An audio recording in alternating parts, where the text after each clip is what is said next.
বাটিতে করে জল আর একটু কাপড় আনলো জলপট্টি দেওয়ার জন্য। তের কাছে জ্বরের ওষুধ ছিল, কিন্তু সেগুলো শেষ হয়ে যাওয়ায় এখন জলপট্টি দেওয়া ছাড়া কোনো উপায় নেই। তে রুমে এসে দেখলো জাঙ্কুক কাঁপছে, তাই 3টে কাঁথা জাঙ্কুকের ওপরে দিয়ে দিল। তে জাঙ্কুকের পাশে বসে জলপট্টি দিতে লাগলো। তে এর আগে কখনো জাঙ্কুকের দিকে ঠিকমতো তাকায়নি, তবে আজ তে জাঙ্কুককে ভালো করে কাছ থেকে দেখলো। গায়ের রং ফর্সা, গোলাপি ঠোঁট, মুখে খোঁচা খোঁচা নাড়ি, সব মিলিয়ে একেবারে মেয়েদের মনের মতো। তে মনে মনে বলল, লোকটাকে দেখতে যেমন সুইট তেমনই মায়াবী। যদি সত্যি তিনি এমন একজন ভালো মানুষ হতেন, তাহলে ওনার সাথে থাকতে আমার কোনো আপত্তি থাকতোই না। কিন্তু এই মায়াবী চেহারাটার পেছনে লুকিয়ে আছে এক রেপিস্ট, যাকে আমি শুধুমাত্র ঘৃণা করি।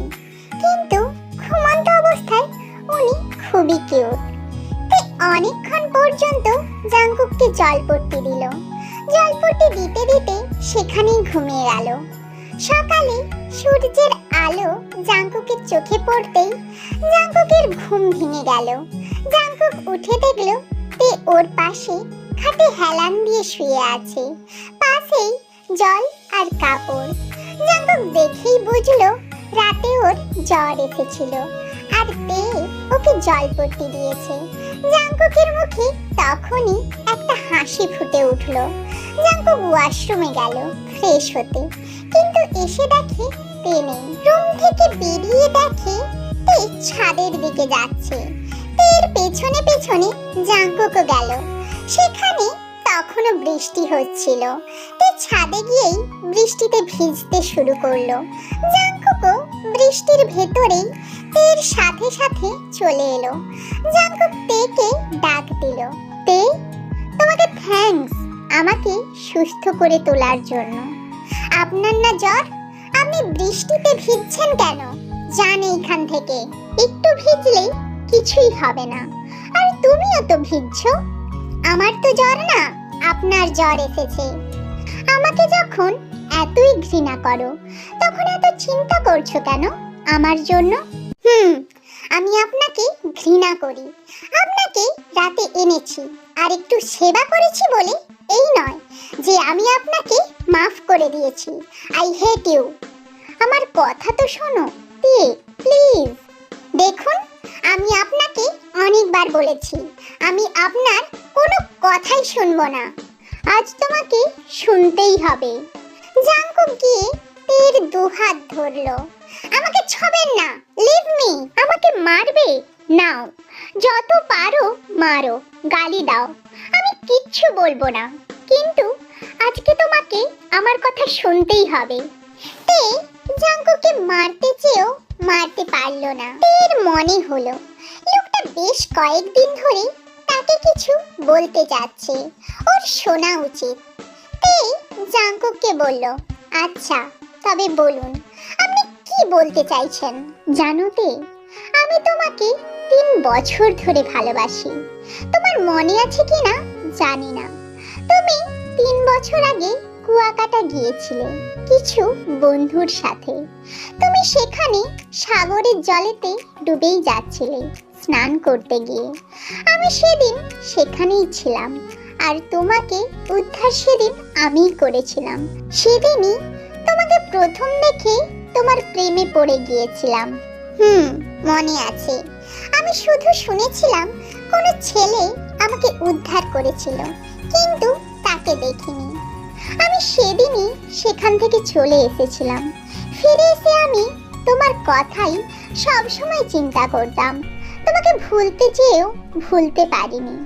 তখন আমি ঠিক করি তোমার কাছে আসার। তাই তোমার খোঁজ নিতে জানতে পারলাম তুমি এখানকার আরজি কোম্পানিতে মাসখানেক আগে জব নিয়েছ। আমিও তাই ওই কোম্পানিতে জয়েন করি শুধুমাত্র তোমার জন্য। তোমাকে আমার মনের কথা বলতে চেয়েছিলাম, কিন্তু ভয় হতো তুমি যদি আমাকে মেনে না নাও।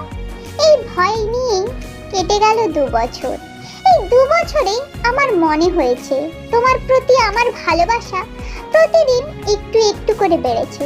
তে really I love you, please believe me.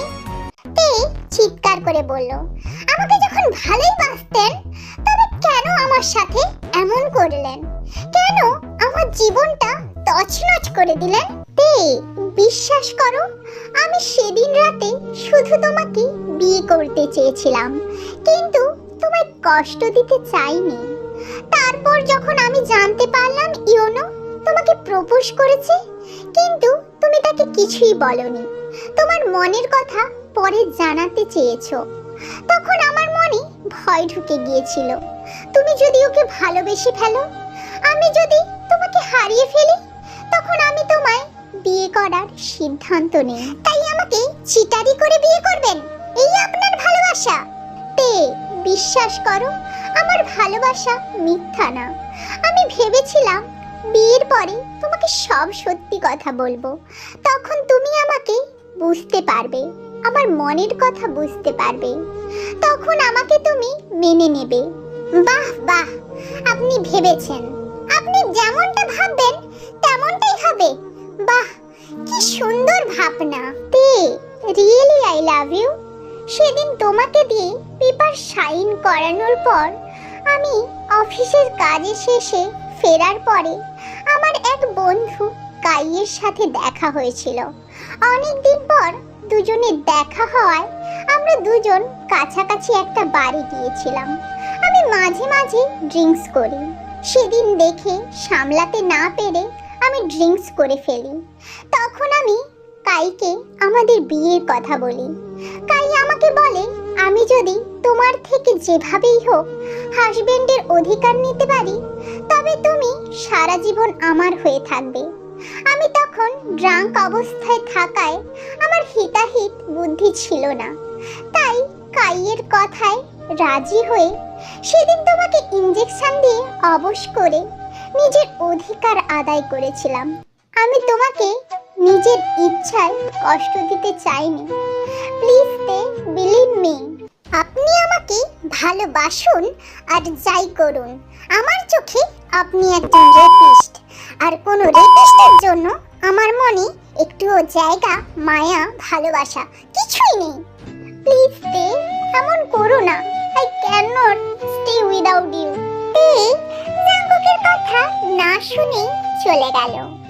তে যাওয়ার সময় জলে স্লিপ খেয়ে পড়ে যাচ্ছিল। জাঙ্কুক দৌড়ে এসে তের কোমর জড়িয়ে ধরল। তে খেয়াল করলো জাঙ্কুককে ভেজা চুলে দারুণ লাগছে। তেকে আজকে এতই সুন্দর লাগছে। জাঙ্কুক তের দিকে হাঁ করে তাকিয়ে আছে কোমর ধরে। তে ইশারা দিল কোমর ছাড়তে, কিন্তু জাঙ্কুক তের দিকে এমন ভাবে তাকিয়েছিল যে সে বুঝতেই পারল না তে তাকে ছাড়ার জন্য ইশারা করলো। জাঙ্কুক ছাড়লো না দেখে তে নিজেই উঠে দাঁড়ালো আর চলে গেল। সেদিন সারাদিন বৃষ্টি থাকায় জাঙ্কুক সেদিনও ওর বাড়িতে যেতে পারলো না, তের বাড়িতেই থেকে গেল। পরদিন বৃষ্টি থামলো। জাঙ্কুক আর তে একসাথে অফিসে গেল। অফিসে তেকে দেখে জিমি দৌড়ে এলো। কি রে তে, এই 4 দিন আসলি না কেন? আসলে অসুস্থ ছিলাম, তাই আসতে পারিনি। একটা ফোন তো দিতে পারতিস, আমি গিয়ে দেখে আসতাম। না রে, তেমন গুরুতর কিছুই হয়নি। এইদিকে তোর আশিক তো পাগল হয়ে গেল তোর জন্য। আশিক? সে আবার কে? কেন ইউনো? ও তোকে প্রপোজ করার পর তুই তো বললি যে তোর মতামত পরে জানাবি, তাই প্রতিদিন এসে আমাকে তোর কথা জিজ্ঞাসা করছে। যাই বল, ইউনো ছেলেটা ভালো। তুইও কি ওকে লাইক করিস? দেখতে, আমি তোর ফ্রেন্ড হিসেবে বলছি, ইউনোকে কোনো সুযোগ দিস না। ও একদম ভালো না। দেখতে ভালো হলেও ভেতরটা কিন্তু খারাপ। অনেক মেয়ের সাথে ওর অ্যাফেয়ার ছিল।